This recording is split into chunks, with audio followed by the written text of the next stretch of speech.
محمد رسول الله والذين معه أشداء على الكفار رحماء بينهم تراهم ركعا سجدا يبتغون فضلا من الله ورضوانا سيماهم في وجوههم من أثر السجود ذلك مثلهم في التوراة ومثلهم في الإنجيل كزرع أخرج شطأه فآزره فاستغلظ فاستوى على سوقه يعجب الزراع ليغيظ بهم الكفار وعد الله الذين آمنوا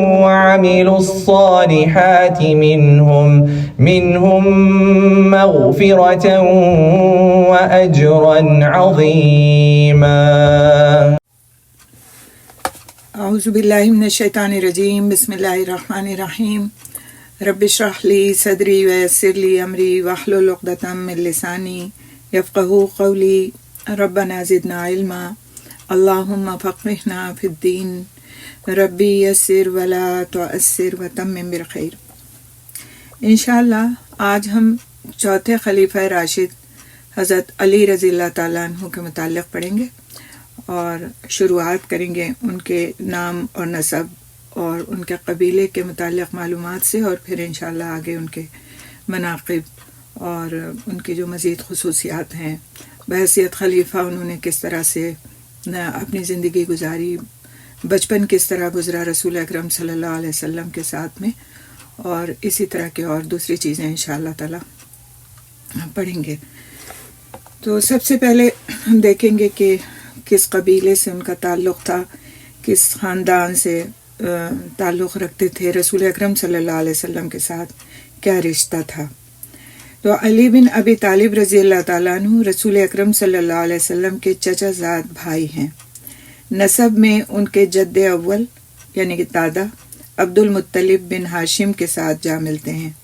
ان کے والد ابو طالب نبی کریم صلی اللہ علیہ وسلم کے والد ماجد حضرت عبداللہ کے عقیقی بھائی ہیں. ولادت کے وقت حضرت علی رضی اللہ تعالیٰ عنہ کا نام اسد تھا.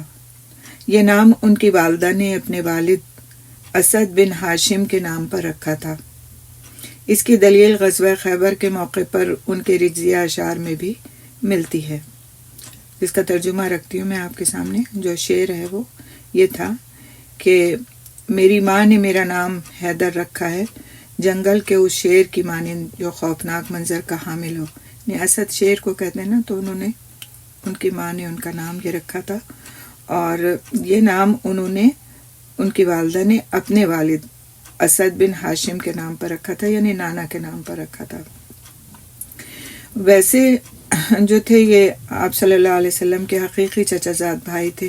ابو طالب کا نام آپ نے رسول اکرم صلی اللہ علیہ وسلم کی سیرت میں بارہا پڑھا کہ کس طرح ان کا تعلق تھا آپ صلی اللہ علیہ وسلم کے ساتھ ابو طالب کا، اور یہ حضرت علی رضی اللہ تعالیٰ عنہ ابو طالب کے بیٹے تھے. اس طرح آپ صلی اللہ علیہ وسلم کے حقیقی چچا زاد بھائی تھے. ان کی ولادت کے وقت حضرت ابو طالب موجود نہیں تھے. جب وہ آئے تو انہیں یہ نام اچھا نہیں لگا، یعنی اسد نام انہوں نے پسند نہیں کیا. انہوں نے ان کا نام علی رکھ دیا، اور اس طرح ان کا نام یہ چینج ہو کر علی پڑ گیا. حضرت علی رضی اللہ تعالیٰ عنہ کے بڑے بیٹے حسن رضی اللہ تعالیٰ عنہ کی نسبت سے ان کی کنیت ابو الحسن ہے. حضرت حسن رضی اللہ تعالیٰ عنہ کی والدہ فاطمہ بنت رسول صلی اللہ علیہ وسلم ہیں. حضرت علی رضی اللہ تعالیٰ عنہ کی ایک دوسری کنیت بھی تھی، یعنی دوسرے نام سے بھی. کنیت سے مطلب یہی ہوتا ہے کہ کوئی ایسی ہے تو انسان میں کوالٹی ہو، اس پہ اس کا کوئی نام رکھ دیا جائے، اور یا پھر وہ اپنے رشتوں میں سے اس نام کو پسند کر لیتے تھے، اپنے بیٹے کی نسبت سے اپنی کنیت رکھ لیتے تھے. اور یہ عربوں میں بہت زیادہ رواج تھا اور ابھی بھی ہے. حضرت علی رضی اللہ تعالیٰ عنہ کی کنیت ابو تراب بھی بیان کی جاتی ہے. تراب کہتے ہیں مٹی کو، سوکھی مٹی جو ہوتی ہے اس کے لیے لفظ آتا ہے تراب. جو نبی کریم صلی اللہ علیہ وسلم نے انہیں مرحمت فرمائی تھی۔ اور اس کا واقعہ اس طرح سے آتا ہے کہ ایک دن رسول اکرم صلی اللہ علیہ وسلم حضرت فاطمہ رضی اللہ تعالیٰ عنہ کے گھر تشریف لائے۔ علی رضی اللہ تعالیٰ عنہ کو گھر میں نہ پایا تو پوچھا کہ تمہارے چچا کے بیٹے کہاں ہیں؟ یہ نہیں کہا تمہارے شوہر کہاں ہیں۔ وہ فرمانے لگی میرے اور ان کے درمیان کچھ انبن ہوئی تھی، وہ ناراض ہو کر چلے گئے ہیں، انہوں نے گھر میں قیلولہ بھی نہیں کیا۔ رسول اکرم صلی اللہ علیہ وسلم نے ایک شخص سے فرمایا دیکھو وہ کہاں ہیں۔ اس نے واپس آ کر بتایا کہ اللہ کے رسول وہ مسجد میں سو رہے ہیں۔ رسول اکرم صلی اللہ علیہ وسلم تشریف لائے، دیکھا کہ حضرت علی رضی اللہ تعالیٰ عنہ لیٹے ہوئے ہیں، اوڑھنے والی چادر ایک جانب سے گری ہوئی ہے اور جسم پر مٹی لگی ہوئی ہے۔ رسول اکرم صلی اللہ علیہ وسلم نے ان کے جسم سے مٹی پوچھتے ہوئے فرمایا قم ابا ترابن، قم ابا ترابن، اٹھو اٹھو اے ابو تراب۔ اور صحیح بخاری کی ایک روایت میں ہے کہ نبی کریم صلی اللہ علیہ وسلم نے ہی ان کی یہ کنیت رکھی تھی۔ حضرت علی رضی اللہ تعالیٰ عنہ کی دیگر کنیتوں میں ابو الحسن کے علاوہ ابو الحسین، ابو القاسم الہاشمی اور ابو السبتین بھی شامل ہیں۔ تو یہ ساری ان کی کنیتیں تھیں، جس میں سے کبھی اپنے آپ کو کسی کے ساتھ اور کبھی کسی کے ساتھ بلانا پسند فرماتے تھے، لیکن ان کو جو سب سے زیادہ اپنی کنیت پسند تھی وہ ابو تراب تھی، کیونکہ رسول اکرم صلی اللہ علیہ وسلم نے ان کو یہ کنیت مرحمت فرمائی تھی۔ اور آپ دیکھیں کہ اس واقعے میں ہمارے لیے بڑا سبق بھی ہے کہ کس طرح رسول اکرم صلی اللہ علیہ وسلم تشریف لے گئے، پوچھا۔ حضرت فاطمہ رضی اللہ تعالیٰ عنہ نے کوئی بہانہ نہیں کیا کہ اچھا نہیں ہے تو ابھی کسی کام سے گئے ہوں گے یا کچھ اور، صاف گوئی کے ساتھ بتا دیا کہ کچھ انبن ہو گئی تھی اور لہٰذا وہ گھر سے تشریف لے گئے۔ اور آپ صلی اللہ علیہ وسلم کو گویا پتہ تھا کہ اگر وہ کہیں اور گئے ہیں، ناراضگی کے ساتھ گئے تو مسجد ہی گئے ہوں گے، اور آپ صلی اللہ علیہ وسلم مسجد پہنچے۔ ان کو کچھ برا بھلا نہیں کہا کہ ہماری بیٹی سے لڑکے آ کے تو تم مسجد میں کیوں پڑے ہوئے ہو، کچھ بھی نہیں، بلکہ ان کو بہت پیار سے اٹھایا، اور نہ انہوں نے کوئی شکوہ کیا ان سے اور نہ رسول اکرم صلی اللہ علیہ وسلم نے کوئی شکوہ کیا ان سے، اور بلکہ بہت پیار سے اٹھایا اور ایک نام بھی ان کو دے دیا، اور اپنے اس نام کو وہ بڑا پسند بھی کرتے تھے۔ تو اس میں بہت سارے سبق ہیں کہ ایسے حالات میں انسان کو کس طرح کا رویہ اپنانا چاہیے جس سے مسائل آسان ہو جائیں بجائے اس کے کہ اور بگڑ جائیں۔ آپ کا لقب امیر المومنین ہے اور آپ چوتھے خلیفہ راشد ہیں۔ حضرت علی رضی اللہ تعالیٰ عنہ کی تاریخ پیدائش کے تعین میں متعدد اور مختلف روایات ملتی ہیں۔ حسن بصری رحمۃ اللہ علیہ کا کہنا ہے کہ حضرت علی رضی اللہ تعالیٰ عنہ کی ولادت بعثت سے 15 یا 16 سال پہلے ہوئی۔ ابن اسحاق کا قول ہے کہ ان کی ولادت بعثت سے 10 سال پہلے ہوئی، اور حافظ ابن حجر رحمۃ اللہ علیہ نے انہی کی رائے کو ترجیح دی ہے، یعنی کہ بعثت سے 10 سال پہلے والی رائے کو۔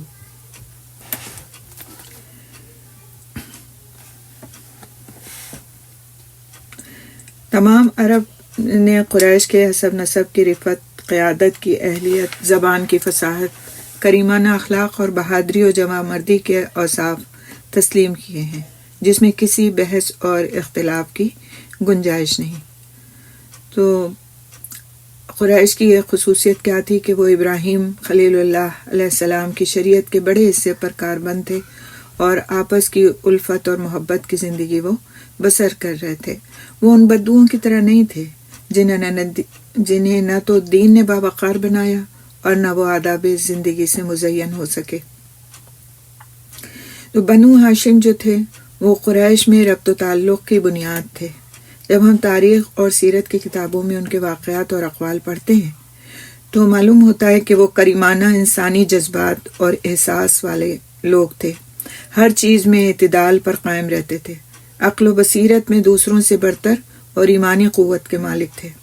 اللہ تعالیٰ کی نظر میں اس گھرانے کا بڑا مقام تھا۔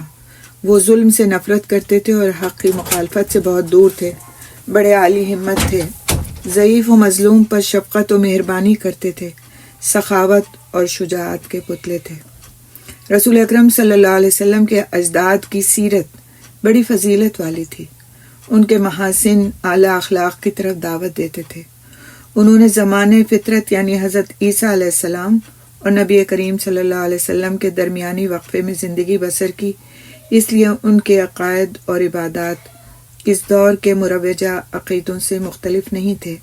معاشرے میں بنو ہاشم کے اس مقام و منزلت کی وجہ قربانی، ایثار اور انسانیت کی خدمت کی درخشاں صفات تھیں۔ تو آپ صلی اللہ علیہ وسلم کی جو بعثت ہوئی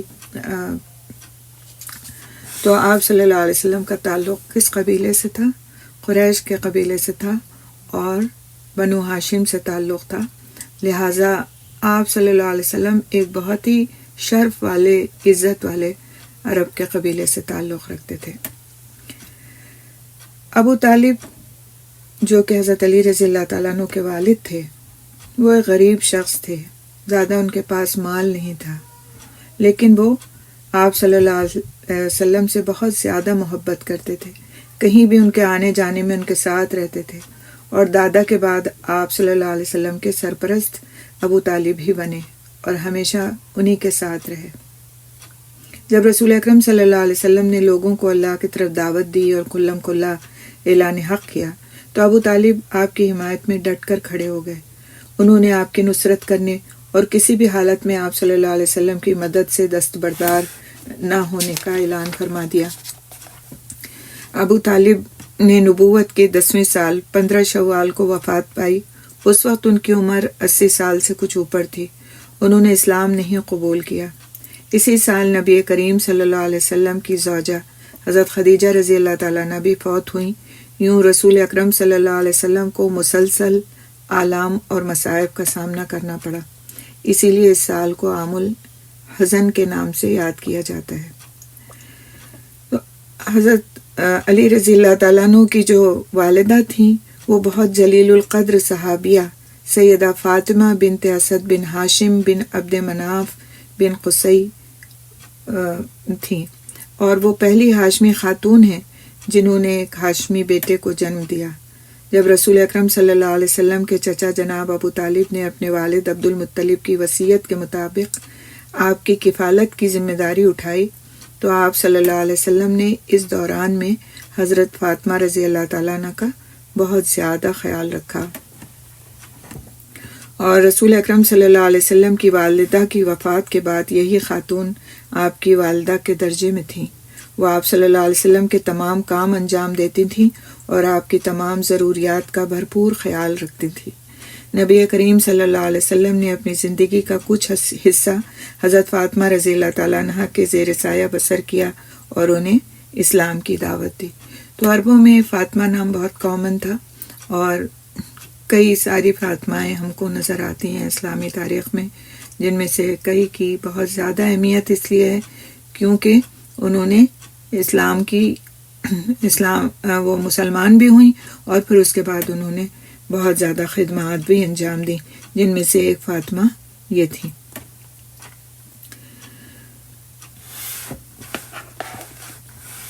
تو انہوں نے دعوت اسلام پر لبیک کہا اور قبول اسلام کے لیے سبقت لے جانے والی اولین شخصیات میں شمار ہوئیں، اور آپ ان خواتین اسلام میں بہت ممتاز تھیں جنہوں نے فضیلت کے میدان میں بلند مقام حاصل کیا۔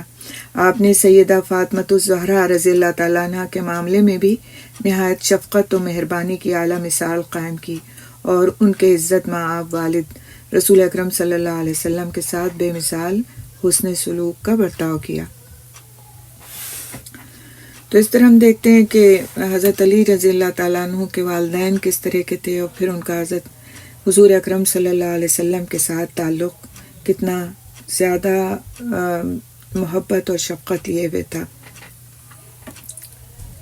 حضرت فاطمہ بنت اسد رضی اللہ تعالیٰ عنہ کے نبی کریم صلی اللہ علیہ وسلم کے ساتھ تعلق خاطر نے ان کی شخصیت میں حفظ حدیث اور روایت حدیث کے امتیازی اعزاز کا اضافہ کر دیا۔ انہوں نے آپ صلی اللہ علیہ وسلم سے ایک مجموعہ حدیث روایت کیا ہے۔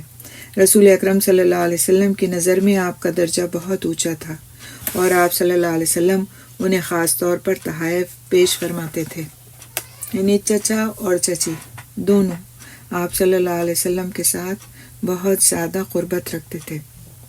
وہ اور بات ہے کہ حضرت ابو طالب جو تھے انہوں نے اسلام قبول نہیں کیا تھا اور آخر وقت تک نہیں کیا تھا، لیکن ان کی جو بیوی تھیں آپ دیکھیں کہ انہوں نے کس درجے میں آپ صلی اللہ علیہ وسلم کی خدمت بھی کی اور آپ صلی اللہ علیہ وسلم کے ساتھ تعلق کا معاملہ کیا۔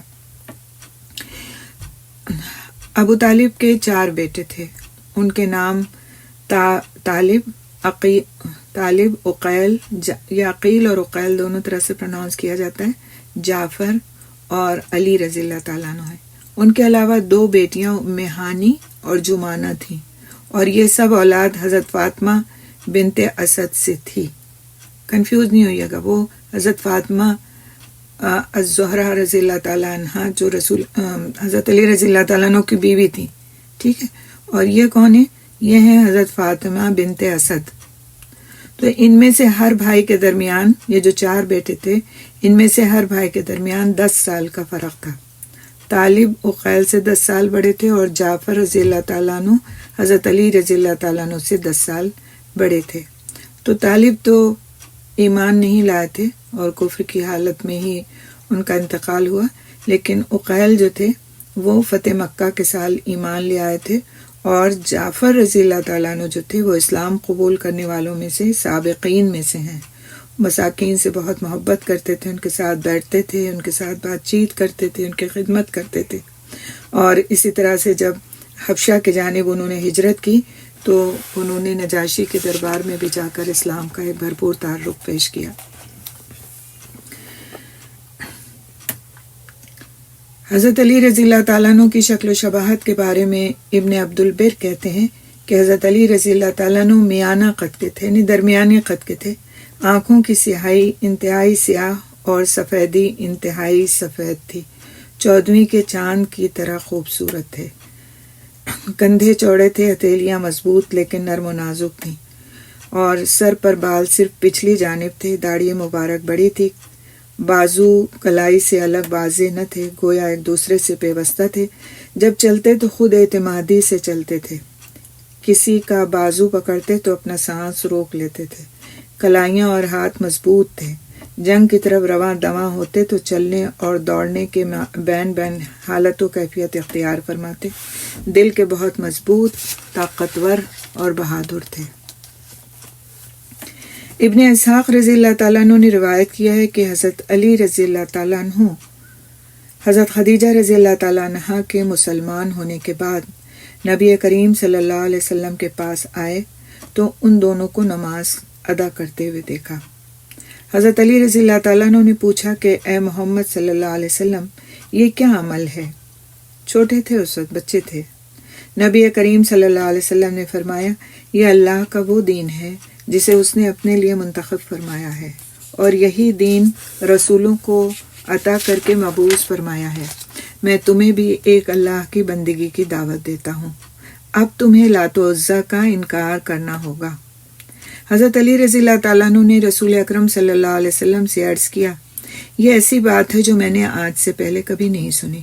جب تک میں اپنے والد ماجد ابو طالب کو نہ بتا دوں کوئی فیصلہ کن بات نہیں کہہ سکتا۔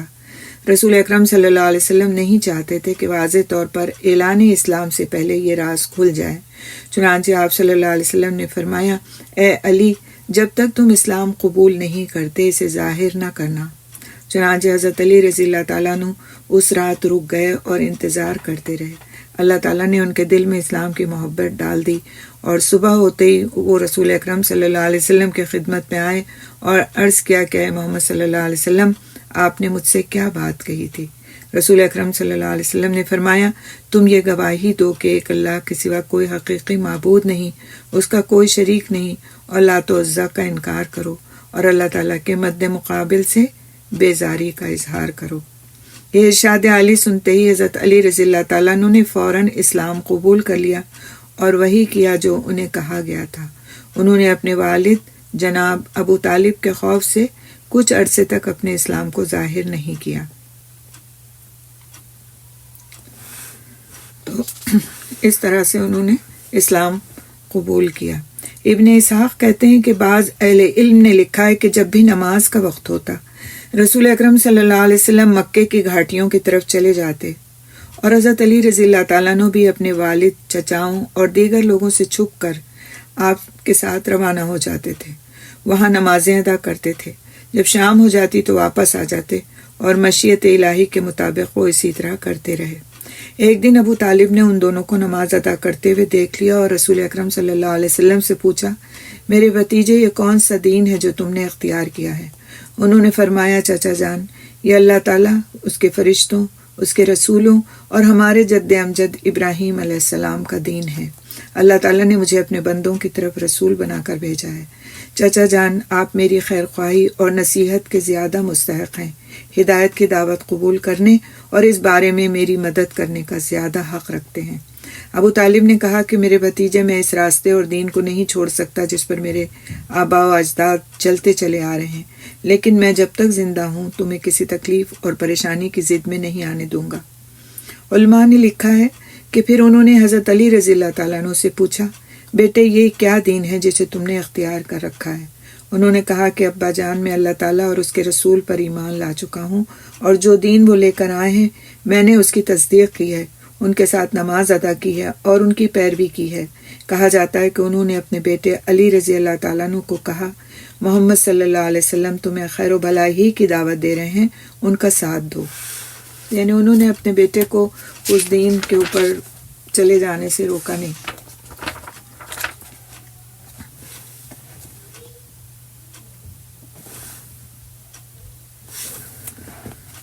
اس کے بعد ہم دیکھیں گے انشاءاللہ تعالیٰ کہ کس طرح کا معاملہ کر رکھا تھا حضرت علی رضی اللہ تعالیٰ عنہ نے حضور اکرم صلی اللہ علیہ وسلم کے ساتھ، اور کس درجے میں ان کی محبت تھی۔ جب قریش کے لوگ دارالندوہ میں جمع ہوئے اور نعوذ باللہ آپ صلی اللہ علیہ وسلم سے گلو خلاصی پانے اور آپ کو شہید کرنے پر متفق ہو گئے، تو اللہ تعالیٰ نے نبی صلی اللہ علیہ وسلم کو یہ بات بتا دی۔ نبی صلی اللہ علیہ وسلم سب لوگوں سے زیادہ دانا تھے۔ آپ نے فیصلہ کیا کہ آپ کے بستر پر کوئی ایسا شخص موجود رہے جسے ارادہ قتل سے آنے والے دیکھیں اور اس کے باہر نکلنے کا انتظار کریں۔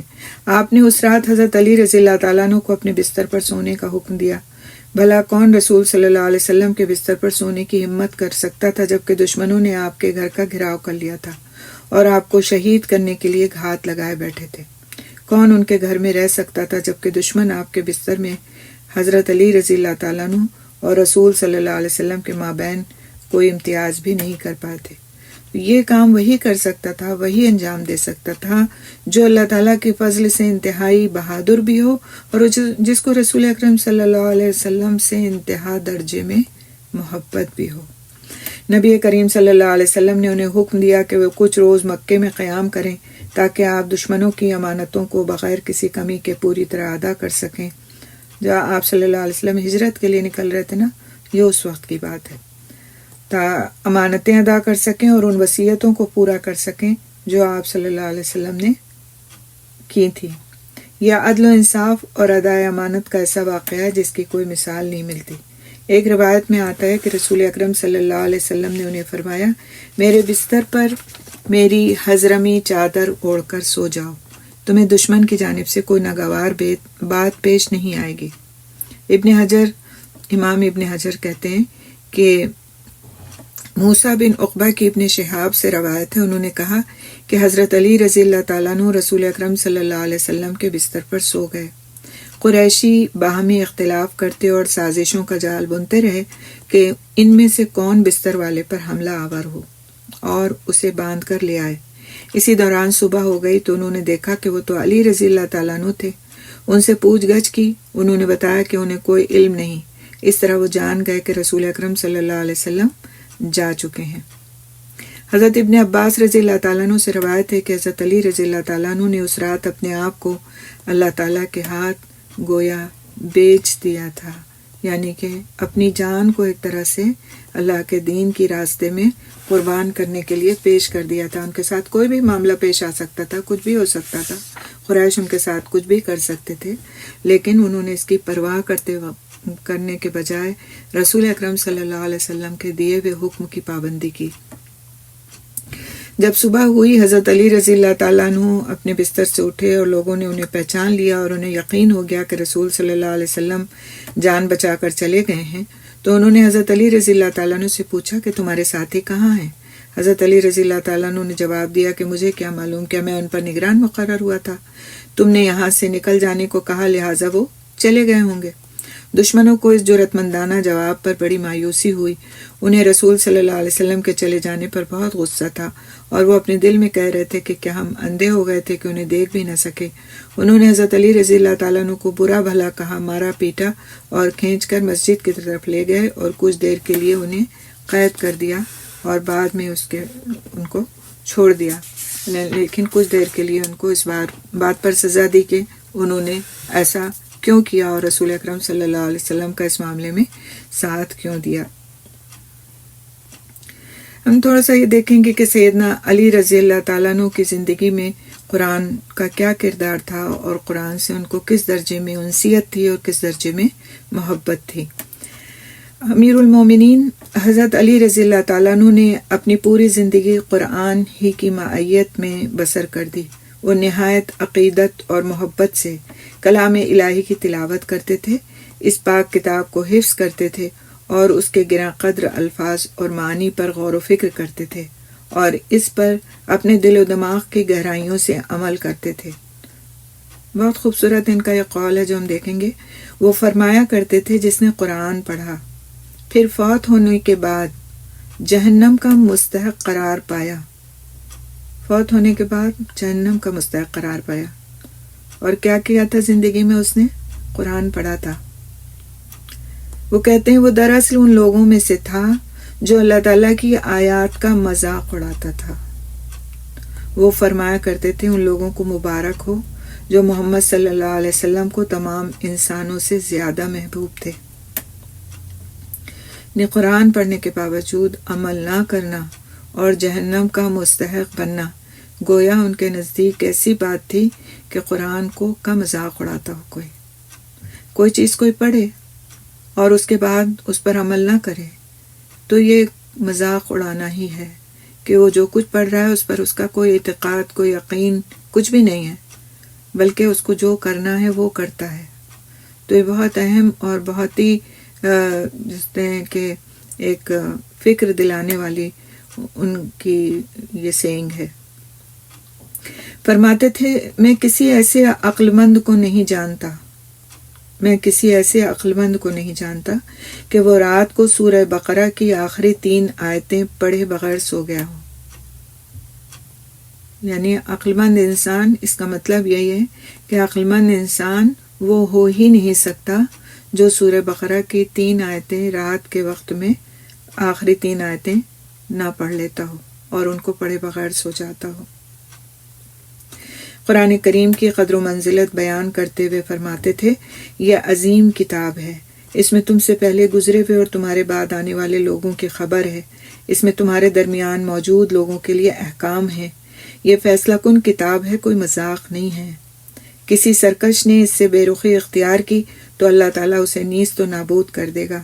جو شخص اس کے بجائے کہیں اور ہدایت تلاش کرے گا اللہ اسے گمراہ کر دے گا۔ یہ اللہ کی مضبوط رسی ہے، حکمت و دانائی پر مبنی یاد دہانی ہے، یہی صراط مستقیم ہے۔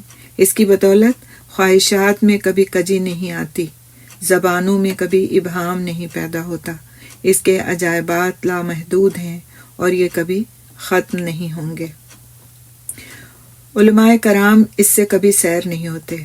جس نے قرآن کی بات کی اس نے سچ کہا، جس نے اس پر عمل کیا وہ اجر کا مستحق ہو گیا، جس نے اس کے مطابق فیصلہ دیا اس نے انصاف کیا، جس نے اس کی طرف دعوت دی اس نے سچے اور سیدھے راستے کی طرف رہبری کی۔ ایک ایک جملہ ایسا ہے نا، موتیوں جیسا بالکل، کہ ایک ایک جملے میں ہمارے لیے سبق ہے۔ امیر المومنین حضرت علی رضی اللہ تعالیٰ عنہ قرآن کریم کو بے حد اہمیت دیتے تھے۔ انہوں نے اس سے بہت کچھ سیکھا اور اس کے لافانی علوم حاصل کیے۔ وہ فرماتے ہیں اللہ کی قسم، قرآن کی جو آیت بھی نازل ہوئی مجھے معلوم ہے کہ وہ کس بارے میں نازل ہوئی اور کہاں نازل ہوئی۔ یقیناً میرے پروردگار نے مجھے باشعور دل اور سچ بولنے والی زبان عطا کی ہے۔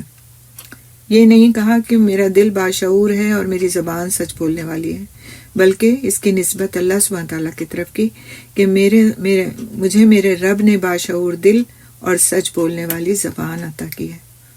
تو اللہ تعالیٰ کی جو نعمتیں ہمیں ملی، ان نعمتوں کی نسبت ہمیں اللہ ہی سبحانہ تعالیٰ کی طرف کرنا چاہیے کہ اللہ تعالیٰ کی یہ عطا ہے، یہ نعمت ہے جو مجھ کو ملی بھی ہے۔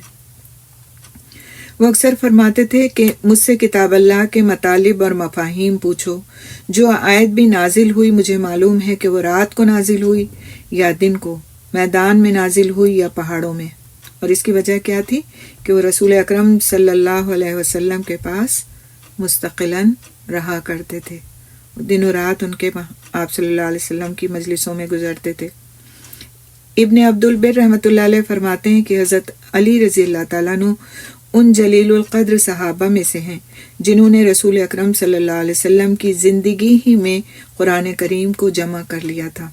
اس سے پہلے ہم نے قرآن کے بارے میں پڑھا تھا کہ رسول اکرم صلی اللہ علیہ وسلم کے زمانے میں مختلف چیزوں پر قرآن لکھا ہوا تھا، لیکن انہوں نے مختلف چیزوں پر لکھ کر کے پورے قرآن کو اپنے پاس جمع کر لیا تھا، حضرت علی رضی اللہ تعالیٰ عنہ نے۔ اور حضرت علی رضی اللہ تعالیٰ عنہ اپنی مبارک زندگی کے آخری دنوں میں عراق میں قیام فرما تھے۔ ان دنوں صحابہ کرام میں سے بڑے بڑے جلیل القدر جو صحابہ کرام تھے وہ زندہ تھے، اور ان کی محفل میں حضرت علی رضی اللہ تعالیٰ عنہ فرمایا کرتے تھے، اس سے پہلے کہ میں تمہارے مابین موجود نہ رہوں، مجھ سے قرآن کریم کے مطالب اور مفاہیم معلوم کر لو۔ اور ان کی مبارک سیرت کا سب سے گراں قدر پہلو یہ تھا کہ آپ جہالت زدہ افراد اور احکام دین سے یکسر نا آشنا لوگوں کو، یعنی جن لوگوں کو کچھ بھی پتہ نہیں ہوتا تھا دین کے بارے میں، قرآن کے بارے میں، ان کو قرآن کی تعلیم، سیرت نبوی کی تدریس اور حق و صداقت کی طرف ان کی رہبری کے لیے بہت بے قراری سے کام کرتے رہتے تھے اور دعوت دیتے رہتے تھے۔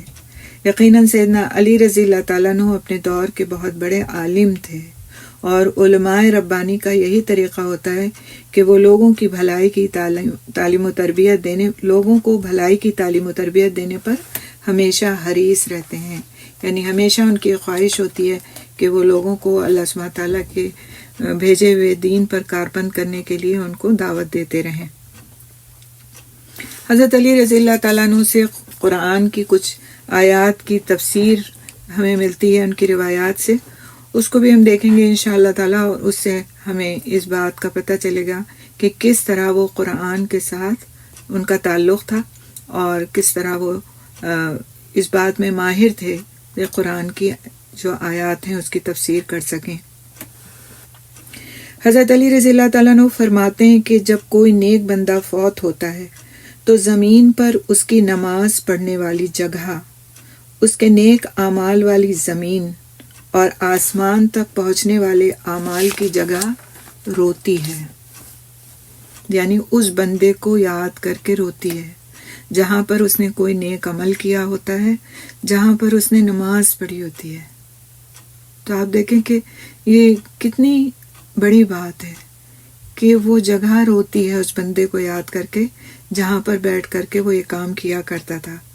اور اس کی دلیل میں انہوں نے یہ آیت تلاوت فرمائی، فما بکت علیہم السماء والارض، یعنی پھر نہ آسمان ان پر رویا نہ زمین، یعنی مجرم لوگوں کے بارے میں اللہ سبحانہ تعالیٰ نے قرآن میں فرمایا ہے کہ مجرم لوگوں کے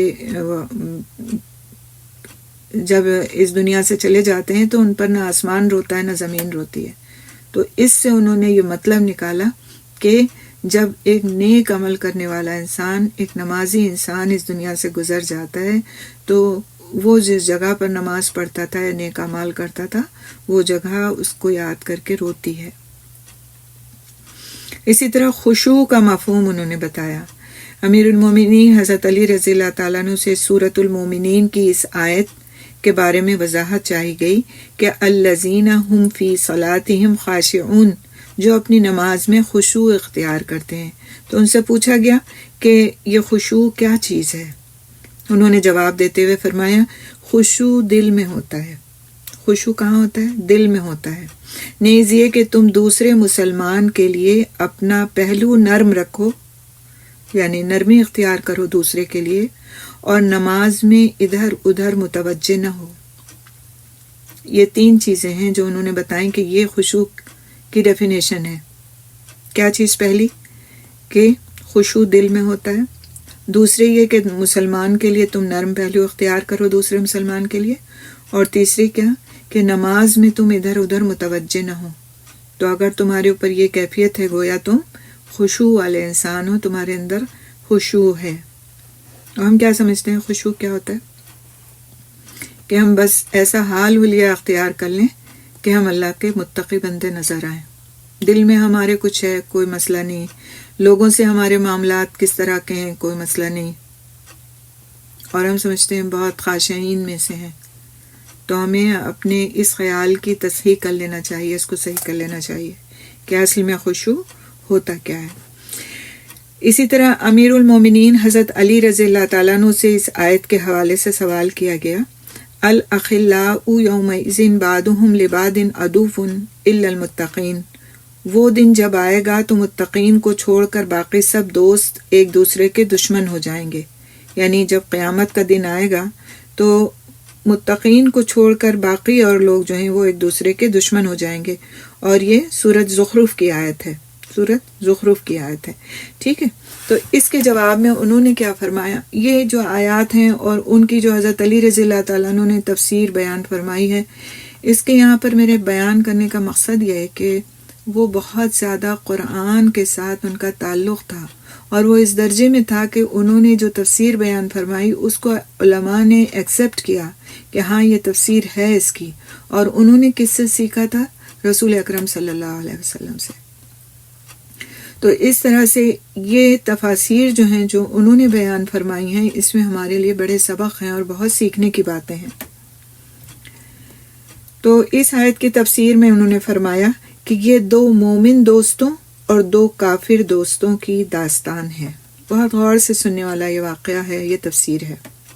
کیا فرمایا انہوں نے اس آیت کی تفسیر میں؟ چھوٹا سا آپ نے دیکھے، ایک چھوٹی سی آیت ہے، الاخلاء یومئذ بعضهم لبعض عدو الا المتقین.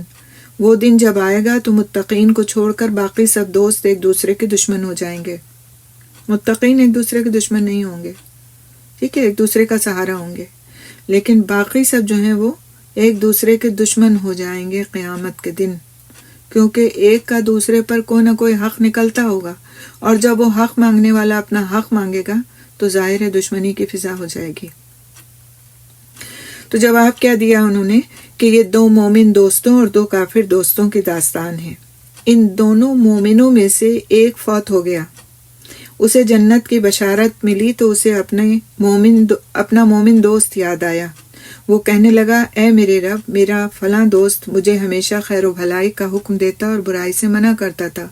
وہ مجھے تیری اور تیرے رسول صلی اللہ علیہ وسلم کی اطاعت اختیار کرنے کی تاکید کرتا تھا. وہ مجھے بتاتا تھا کہ میری تم سے ملاقات ہوگی. اے میرے رب، میرے بعد اسے گمراہ نہ کر دینا. اسے اسی طرح ہدایت سے سرفراز کرنا جیسے اس نے مجھے راہ دکھائی. اس کو عزت عطا فرمانا جس طرح اس نے مجھے عزت دی. پس جب یہ دوسرا مومن فوت ہوا تو ان دونوں دوستوں کو جنت میں اکٹھا کر دیا گیا اور دونوں سے کہا گیا، تم دونوں ایک دوسرے کی تعریف کرو. اس پر وہ کہنے لگا، اے اللہ، یہ مجھے بھلائی کا حکم دیتا تھا، برائی سے روکتا تھا، مجھے تیری اور تیرے رسول صلی اللہ علیہ وسلم کی اطاعت کا حکم دیتا تھا، اور مجھ سے کہتا تھا کہ میں تجھ سے ملوں گا. کتنا بہترین بھائی، دوست اور ساتھی ہے. یہ گفتگو جاری رکھتے ہوئے حضرت علی رضی اللہ تعالیٰ عنہ نے فرمایا، پھر کافر دوستوں میں سے ایک فوت ہو جائے گا، اسے جہنم کی سزا ملے گی. اسے اپنا دوست یاد آئے گا. وہ کہے گا، اے اللہ، میرا فلاں دوست مجھے برائی کا حکم دیتا تھا، بھلائی سے روکتا تھا، مجھے تیری اور تیرے رسول کی نافرمانی کا حکم دیتا تھا اور کہتا تھا کہ میری تم سے ملاقات نہیں ہوگی. اے اللہ، اسے گمراہ کر دے جیسا کہ اس نے مجھے گمراہ کیا. جب وہ دوسرا دوست مر جائے گا تو ان دونوں کو جہنم میں اکٹھا کیا جائے گا اور کہا جائے گا کہ تم میں سے ہر ایک دوسرے کی تعریف کرے. تو وہ کہے گا، اے اللہ، یہ مجھے برائی پر اکساتا تھا، بھلائی سے روکتا تھا، مجھے تیری اور رسول کی نافرمانی کا حکم دیتا تھا اور کہتا تھا کہ میری تم سے ملاقات نہیں ہوگی. یہ کتنا برا بھائی، دوست اور ساتھی ہے. تو یہ جو پورا واقعہ ہے کہ کس طرح سے ایک اچھا دوست انسان کے لیے دنیا میں بھی اچھا ہے اور آخرت میں بھی اچھا ہوگا، اور مرنے کے بعد بھی وہ شخص اس اپنے دوست کو یاد کرے گا، اس کی تعریف کرے گا جس نے اس کو دنیا میں اچھائی اور نیکی کی راہ دکھائی ہوگی، اور جب قیامت میں وہ دونوں ملیں گے ایک دوسرے کے ساتھ، ایک دوسرے کے آمنے سامنے ہوں گے تو بھی ایک دوسرے کی تعریف کریں گے۔ یہ کتنی خوبصورت بات ہے نا، کہ ایسے وقت میں جب کہیں پر کوئی کسی کا پرسہ حال نہیں ہوگا، دو دوست اکٹھا ہو جائیں گے اور ایک دوسرے کی تعریف کریں گے۔ کس لیے؟ اس لیے کہ دنیا میں ایک دوسرے کو انہوں نے نیکی کے کاموں پر، ایک نے ابھارا تھا اور دوسرے نے عمل کیا تھا اس پر۔ تو اس سے بات نکلتی ہے کہ ہمیں ہمیشہ صحبت کے معاملے میں، دوستیوں کے معاملے میں بہت کیئرفل رہنا چاہیے۔ ہم کس سے دوستی کر رہے ہیں؟ کہیں کسی ایسے شخص سے تو نہیں کہ جو ہمیں راہ راست سے ہی گمراہ کر دے۔ ہماری دوستیاں ایسے لوگوں سے ہونا چاہیے کہ جو اللہ سبحانہ تعالیٰ سے ہم کو قریب کرنے والے ہوں، بظاہر وہ کیسے بھی کیوں نہ ہوں، غریب ہوں، قسم و پرسی میں رہتے ہوں، کوئی اعلیٰ درجہ عہدہ ان کے پاس نہیں ہو، لیکن جب ان کے پاس بیٹھیں تو ان سے کوئی دین کی بات کریں، کوئی سیکھیں، کچھ آپس میں وہ اس طرح سے بات کریں کہ ایک دوسرے کی آخرت کی بھلائی اور خیر خواہی والی بات ہو۔ تو ایسی دوستی اہم ہے، چاہے ایسا دوست کل ایک ہی کیوں نہ ہو تعداد میں، کافی ہے ایسا دوست۔ دوستوں کے جمگھٹے اور بہت زیادہ گروپ سے یہ معاملہ حل نہیں ہو سکتا۔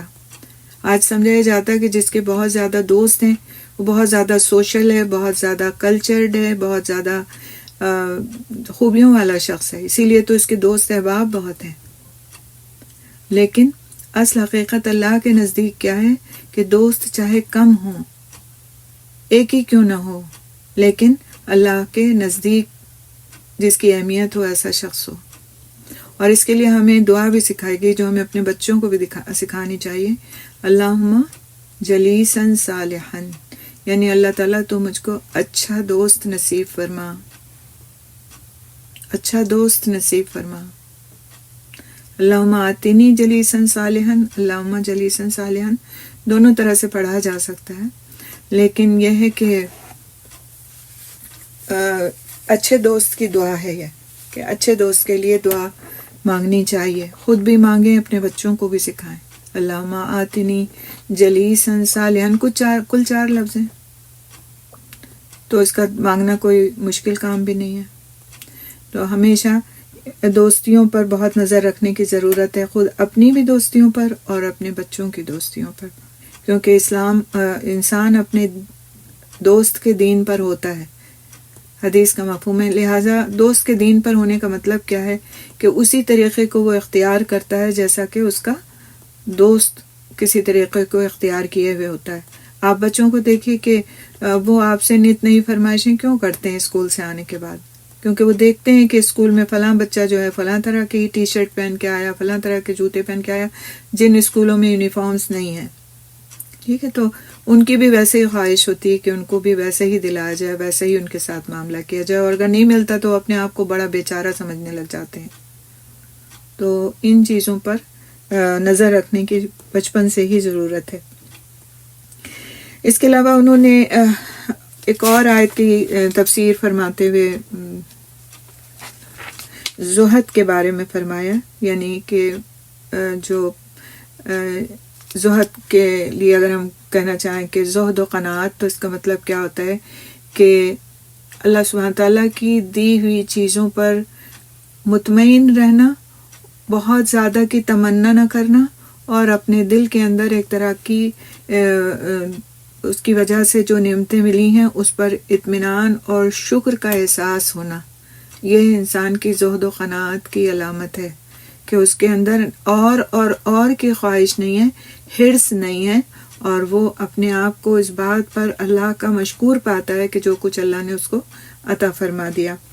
حضرت علی رضی اللہ تعالیٰ عنہ فرماتے ہیں تمام تر زہد قرآن کے ان دو کلمات میں ہے، جن میں اللہ سبحانہ تعالیٰ نے فرمایا لِكَيْ لَا تَأْسَوْا عَلَىٰ مَا فَاتَكُمْ وَلَا تَفْرَحُوا بِمَا آتَاكُمْ وَاللَّهُ لَا يُحِبُّ كُلَّ مُخْتَالٍ فَخُورٍ۔ تو یہ جو آیت ہے سورہ حدید کی غالباً سورہ حدید کی آیت ہے یہ، اور اس میں اللہ سبحانہ تعالیٰ نے جو بات فرمائی ہے، ترجمہ میں پڑھ دیتی ہوں۔ تمہیں جو نقصان پہنچے اس کا غم نہ کرو، اور جو کچھ اللہ تمہیں عطا فرمائے اس پر مت اتراؤ، اور یاد رکھو کہ اللہ اکڑنے والے اور فخر کرنے والوں کو پسند نہیں کرتا۔ تو حضرت علی رضی اللہ تعالیٰ عنہ نے مزید فرمایا کہ جو ماضی سے مایوس نہیں ہوتا اور مستقبل پر اتراتا نہیں، اس نے یقیناً پورے زہد کو اپنے ہاتھ میں لے لیا ہے۔ یعنی جو زہد کی کوالٹی ہے، جو لوگ ہم کہتے ہیں بڑے عابد و زاہد ہیں، تو یہ جو کوالٹی ہے زہد کی، یہ کس طرح آتی ہے جب انسان اس آیت کو اچھی طرح سمجھ لے۔ اور وہ آیت کیا ہے، ترجمہ کیا ہے کہ تمہیں جو نقصان پہنچے اس کا غم نہ کرو، اور جو کچھ اللہ تمہیں عطا فرمائے اس پر مت اتراؤ۔ نہ اترانے کی اجازت دی گئی اور نہ نقصان پر مایوس ہو کر بیٹھ جانے کی اجازت دی گئی۔ جو چلا گیا ہاتھ سے وہ تھا ہی نہیں نصیب میں، اسی لیے چلا گیا، اور اللہ سبحانہ تعالیٰ نے اس کا اجر ہمارے لیے لکھ لیا کہ اگر کوئی نعمت ہم سے چھن گئی ہے، کسی بھی طرح کی، چھوٹی ہے بڑی ہے، وہ چھن گئی ہے ہم سے، نقصان ہو گیا، بظاہر جو ہم کو لگ رہا ہے ہمارا نقصان ہو گیا، لیکن اللہ کو پتہ ہے کہ اس نقصان میں ہمارے لیے کتنی بہتری تھی۔ بسا اوقات بہت سی چیزیں ایسی ہوتی ہیں جو ہمارے ہاتھ سے چلی جاتی ہیں، اور ہم سمجھتے ہیں کہ ہم تو بڑے گھاٹے میں پڑ گئے، بڑے گھاٹے کا سودا ہو گیا، بزنسز ڈاؤن ہو جاتی ہیں، انسان طالب علم کی حیثیت سے پڑھ رہا ہوتا ہے، فیل ہو جاتا ہے، بہت سی ایسی چیزیں ہوتی ہیں جو ہم کو پسند نہیں ہوتی، اچھی نہیں لگتی ہم کو، کیونکہ ہمیں بظاہر ایسا لگتا ہے یہ ہمارا نقصان ہے، لیکن اس کے پس پردہ اللہ سبحانہ تعالیٰ نے کوئی نہ کوئی ایسی نعمت ہمارے لیے پوشیدہ رکھی ہوتی ہے جو اس نقصان سے ہر حال میں بہتر ہوتی ہے، خواہ وہ اس دنیا میں ہمیں ملے اور خواہ وہ ہمیں آخرت میں ملے، کیونکہ مومن تو کبھی نقصان میں رہتا ہی نہیں۔ اس کے لیے تو یہ بات ہے کہ اگر اس کو کانٹا بھی چبھ جائے تو اس کا اجر اللہ تعالیٰ کے ہاں لکھ لیا جاتا ہے۔ تو پھر مومن تو کبھی نقصان میں نہیں ہوا نا، تو پھر جب ہم نقصان میں ہیں ہی نہیں تو اس پر مایوسی اور نا امیدی کیا معنی رکھتی ہے؟ کوئی معنی نہیں رکھتی۔ اور دوسری طرف جو نعمتیں ملی ہیں اس پر اترانا نہیں ہے، اس کو یہ نہیں سمجھنا کہ یہ سب کچھ ہمارے کیے ہو گیا ہے، ہماری محنتوں کا نتیجہ ہے۔ کچھ بھی ہمارے کیے نہیں ہو سکتا جب تک اس میں اللہ تعالیٰ کی مدد شامل حال نہ ہو۔ تو یہ کچھ مثالیں ہم نے دیکھی، انشاءاللہ تعالیٰ اس کے بعد ہم دیکھیں گے کہ سیدنا علی رضی اللہ تعالیٰ عنہ کی رسول اکرم صلی اللہ علیہ وسلم سے وابستگی کس درجے میں تھی اور ان کو حدیث کی کتنی زیادہ سمجھ تھی۔ ابھی ہم نے قرآن کی آیات میں 2-3 مثالیں پڑھی، اور اب ہم حدیث کے بارے میں انشاءاللہ دیکھیں گے کہ وہ کس درجے میں حدیث سے وابستہ تھے اور اس کی ان کو کتنی اچھی فہم تھی کہ رسول اکرم صلی اللہ علیہ وسلم کوئی بھی بات فرمایا کرتے تھے تو وہ اس کو فوراً سمجھ لیا کرتے تھے۔ حضرت علی رضی اللہ تعالیٰ عنہ مکہ مکرمہ کے امی معاشرے کی ان ممتاز شخصیتوں میں سے تھے جو لکھنا پڑھنا جانتے تھے۔ کل میں نے آپ کو امی کی وضاحت کی تھی کہ امی وہ شخص ہوتا تھا کہ جو لکھنا اور پڑھنا نہیں جانتا تھا، تو وہ جو معاشرہ تھا اس میں بہت چند گنے چنے افراد ایسے تھے جو لکھنا پڑھنا جانتے تھے، تو اس میں سے ایک حضرت علی رضی اللہ تعالیٰ عنہ بھی تھے۔ یہ بچپن سے ہی علم سے ان کی محبت اور شغف کی دلیل ہے۔ اللہ تعالیٰ نے اپنا یہ لطف و کرم ان کے لیے بچپن ہی سے مقدر فرما دیا کہ وہ کاشانہ نبوت میں ہی رسول صلی اللہ علیہ وسلم کے زیر سایہ زندگی بسر کریں۔ اسلام قبول کرنے کے بعد ان پر رسول صلی اللہ علیہ وسلم کی عنایات میں مزید اضافہ ہو گیا۔ رسول اکرم صلی اللہ علیہ وسلم نے ان کی بڑی حوصلہ افزائی فرمائی۔ اس طرح ان کی شخصیت پر رسالت مآب صلی اللہ علیہ وسلم کی بے مثل شخصیت کا بڑا گہرا اثر پڑا۔ اسی وجہ سے ان کی صلاحیتیں بیدار ہوتی چلی گئیں، ان کا قلب نہایت پاکیزہ ہو گیا، ان کی عقل منور ہو گئی، ان میں اعلیٰ درجے کی روحانی بصیرت پیدا ہو گئی، اور وہ دینی تہذیب کا درخشاں نمونہ اور نمائندہ بن گئے۔ امیر المومنین علی رضی اللہ تعالیٰ عنہ نے اطاعت رسول صلی اللہ علیہ وسلم کی بہترین تربیت پائی۔ انہوں نے یہ آیت پڑھی، یاد کی اور اسے خوب سمجھا۔ کون سی آیت؟ من یطیع الرسول فقد اطاع اللہ، جو رسول صلی اللہ علیہ وسلم کی اطاعت کرے اس نے اللہ تعالیٰ ہی کی فرما برداری کی۔ تو یہ آیت اس سلسلہ آیات میں سے ہے جن میں اطاعت الہی اور اطاعت رسول باہم مربوط ہیں، یعنی باہم ایک دوسرے سے ملی جلی ہیں۔ اللہ تعالیٰ نے اپنی اطاعت اور اپنے رسول کی اطاعت کو ایک ہی چیز قرار دیا ہے، اور اپنے رسول کی اطاعت کے حکم کو اپنی اطاعت کے حکم کے تحت درج کیا ہے، اور اس میں بندوں کو یہ بتانا مقصود ہے کہ رسول صلی اللہ علیہ وسلم کی اطاعت کے بغیر اللہ تعالیٰ کی اطاعت بے معنی ہے۔ اور اسی مفہوم کی اور بھی بہت سی آیات آتی ہیں جس میں رسول اکرم صلی اللہ علیہ وسلم کی اتباع کی بات کہی گئی۔ اور اسی طرح سے حضرت امیر المومنین علی رضی اللہ تعالیٰ عنہ نے رسول اکرم صلی اللہ علیہ وسلم کے زیر سایہ سنت کی اتباع کرنے کی تربیت جو پائی تھی، تو ان کی اور کچھ انہوں نے جو احادیث روایت کی ہیں وہ ضرب المثل کا درجہ رکھتی ہیں، اور ان سے یہ بات ثابت ہوتی ہے کہ رسول اکرم صلی اللہ علیہ وسلم کی اتباع نہ کرنا، ان کی مخالفت کرنا گناہ عظیم ہے اور اس پر شدید وعید آئی ہے۔ تو کچھ اس میں سے احادیث کو ہم دیکھیں گے۔ رسول اکرم صلی اللہ علیہ وسلم کا ارشاد ہے کہ میری ساری امت جنت میں داخل ہوگی ان کے سوا جنہوں نے انکار کیا۔ صحابہ نے عرض کیا کہ کون انکار کرے گا؟ تو آپ صلی اللہ علیہ وسلم نے فرمایا، جس نے میری اطاعت کی وہ جنت میں داخل ہوگا، اور جس نے میری نافرمانی کی تو گویا اس نے انکار کیا۔ تو اطاعت نافرمانی کرنا ایسا ہی ہے گویا کہ انکار کرنا۔ تو رسول اکرم صلی اللہ علیہ وسلم کی اطاعت کا مطلب ان کی سنت پر عمل اور اس کی پیروی ہے، اور مختلف حیل و بہانوں اور تعویلات کی بنیاد پر سنت سے ہٹ جانا، اس سے روگردانی کرنا، اس کی قطعاً کوئی گنجائش کہیں نہیں ملتی۔ امیر المومنین علی رضی اللہ تعالیٰ عنہ اطاعت رسول صلی اللہ علیہ وسلم کا انتہائی اہتمام کرتے تھے، خالی اہتمام نہیں بلکہ انتہائی اہتمام کرتے تھے۔ انہوں نے فرمایا، میں کسی کے کہنے پر سنت نبوی کو نہیں چھوڑ سکتا۔ مزید فرمایا، سنو، میں نبی ہوں نہ مجھ پر وحی نازل ہوتی ہے، یعنی میں نہ نبی ہوں نہ مجھ پر وحی نازل ہوتی ہے، لیکن میں حتی الامکان اللہ تعالیٰ کی کتاب اور محمد صلی اللہ علیہ وسلم کی سنت پر عمل کرتا ہوں۔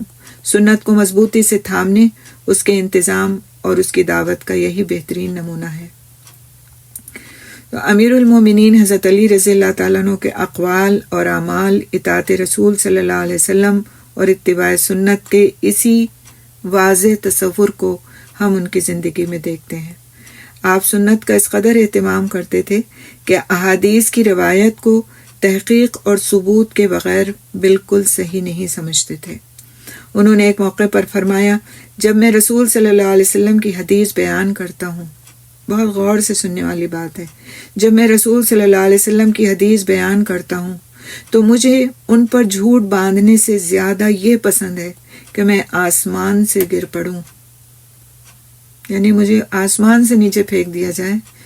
یہ بات میرے لیے زیادہ آسان ہے، زیادہ مجھے پسند ہے کہ کوئی بات بھی میں جھوٹ کہوں رسول صلی اللہ علیہ وسلم کو اس میں شامل کر کے یا ان کی طرف سے۔ اور آپ آج دیکھیں کہ حال کیا ہو گیا ہمارا، کوئی بھی بات ہمیں پوری طرح سے پتہ ہو نہیں پتہ ہو، ہم آرام سے کہہ دیتے ہیں کہ یہ حدیث میں ہے، جب تک حدیث کے بارے میں ایک ایک لفظ صحیح طور سے یاد نہ ہو، اس کو حدیث کہہ کر کے بیان کرنا گویا آپ صلی اللہ علیہ وسلم پر جھوٹ باندھنا ہے۔ ایک موقع پر انہوں نے فرمایا کہ جب میں جناب رسول صلی اللہ علیہ وسلم سے خود کوئی حدیث سنتا تھا تو اللہ تعالیٰ اسے میرے لیے مفید اور نافع بنا دیتا تھا، اور اگر کوئی اور مجھے کوئی حدیث سناتا تھا تو میں اس سے حلف لیتا تھا، اگر وہ قسم اٹھاتا تھا تو میں اس کی تصدیق کرتا تھا۔ یعنی اتنی زیادہ اہمیت کے ساتھ انہوں نے رسول صلی اللہ علیہ وسلم کی ایک ایک سینگ کو لیا ہے، ایک ایک حدیث کو لیا ہے اور بیان بھی کیا ہے۔ ایک مرتبہ حضرت علی رضی اللہ تعالیٰ عنہ بیمار ہو گئے، نبی کریم صلی اللہ علیہ وسلم ان کے پاس آئے۔ اس وقت حضرت علی رضی اللہ تعالیٰ عنہ فرما رہے تھے کہ اے اللہ، اگر میری موت آ گئی ہے تو مجھے راحت سے ہمکنار فرما، اگر میری موت میں کچھ دیر ہے تو مجھے سر بلند کر دے، اور اگر یہ بیماری آزمائش ہے تو مجھے صبر کی توفیق عطا فرما۔ رسول اکرم صلی اللہ علیہ وسلم نے ان سے دریافت فرمایا تم نے کیا کہا ہے؟ انہوں نے وہی الفاظ دہرائے جو اللہ سبحانہ تعالیٰ سے عرض کیے تھے۔ یہ سن کر رسول اکرم صلی اللہ علیہ وسلم نے دعا فرمائی کہ اے اللہ انہیں شفا عطا فرما، اے اللہ انہیں عافیت سے نواز دے۔ پھر حضرت علی رضی اللہ تعالیٰ عنہ سے فرمایا اٹھو کھڑے ہو جاؤ۔ وہ کہتے ہیں میں اسی وقت کھڑا ہو گیا اور جس تکلیف میں مبتلا تھا وہ اس کے بعد مجھے کبھی نہیں ہوئی۔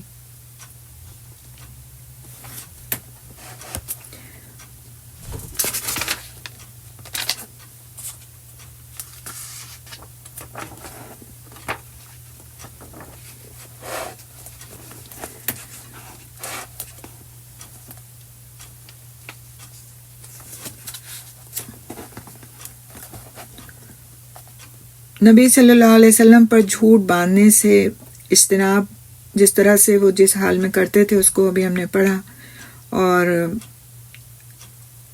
کیونکہ وہ فرمایا کرتے تھے کہ حضرت علی رضی اللہ تعالیٰ عنہ کہ رسول اکرم صلی اللہ علیہ وسلم نے فرمایا جس نے جان بوجھ کر مجھ پر جھوٹ باندھا وہ اپنا ٹھکانہ جہنم میں سمجھے، اور اسی لیے حضرت علی رضی اللہ تعالیٰ عنہ راوی سے حلف لیا کرتے تھے، اور ان سے روایت ہے کہ جب میں رسول صلی اللہ علیہ وسلم سے حدیث سنتا ہوں تو اس سے پوری طرح مستفید ہونے کی کوشش کرتا ہوں، یعنی فائدہ اٹھانے کی کوشش کرتا ہوں، اور جب کوئی اور حدیث بیان کرے تو اس سے حلف لیتا ہوں، جب وہ حلف اٹھائے تو اس کی تصدیق کرتا ہوں۔ اور اسی طرح حضرت علی رضی اللہ تعالیٰ عنہ نے جو اس طرح کی احادیث تھیں جو کمزور تھیں، ضعیف احادیث تھیں، اس کو انہوں نے روایت نہیں فرمایا ہے۔ یہیں پر ہم رکتے ہیں انشاءاللہ تعالیٰ، پھر اس کے بعد ہم مزید ان کی جو مدنی زندگی ہے اور اس میں کس طرح سے انہوں نے رسول اکرم صلی اللہ علیہ وسلم کے ساتھ شانہ بشانہ مختلف جنگوں میں حصہ لیا، اور کس طرح اپنے کردار کی مضبوطی کا انہوں نے اظہار فرمایا، اور مسلمانوں میں ایک ایسی شخصیت کے طور پر متعارف ہوئے کہ جس پر ان لوگوں کا ایک بہت ہی بہترین ٹرسٹ تھا، بھروسہ تھا۔ لہٰذا ایک نوجوان شخص تھے، لیکن اس کے باوجود جو ان کے اعمال تھے اور جو ان کا کردار تھا وہ سب کے لیے ایک طرح سے مثال تھا، مشعل راہ تھا۔ اور آپ صلی اللہ علیہ وسلم کی احادیث، قرآن کی ان کا علم، یہ ساری چیزیں ان کی ذات میں جمع ہو گئی تھی، اور جس کی وہ تبلیغ بھی کرتے تھے اور لوگوں کو اس کی طرف دعوت بھی دیتے تھے اور لوگوں کے ساتھ خیر خواہی کا معاملہ فرماتے تھے۔ تو اسٹیپ بائی اسٹیپ انشاءاللہ تعالی ہم مزید اور پڑھیں گے۔ یہاں پر ہم رکتے ہیں۔ سبحان اللہ بحمدہ، سبحانک اللہم بحمدک، نشہد ان لا الہ الا انت، نستغفرک نستغفرک نستغفرک نتوب الیک۔ اللہم صلی وسلم بارک علی نبینا محمد صلی اللہ علیہ وسلم۔ السلام علیکم ورحمۃ اللہ وبرکاتہ۔ کوئی سوال ہے تو آپ لوگ کر سکتے ہیں۔ محمد رسول اللہ والذین معه اشداء علی الكفار رحماء بینہم تراہم رکعا سجدا یبتغون فضلا من اللہ ورضوانا سیماہم فی وجوہہم من اثر السجود ذلك مثلهم في التوراة ومثلهم في الإنجيل كزرع أخرج شطأه فآزره فاستغلظ فاستوى على سوقه يعجب الزراع ليغيظ بهم الكفار وعد الله الذين آمنوا وعملوا الصالحات منهم مغفرة وأجرا عظيما۔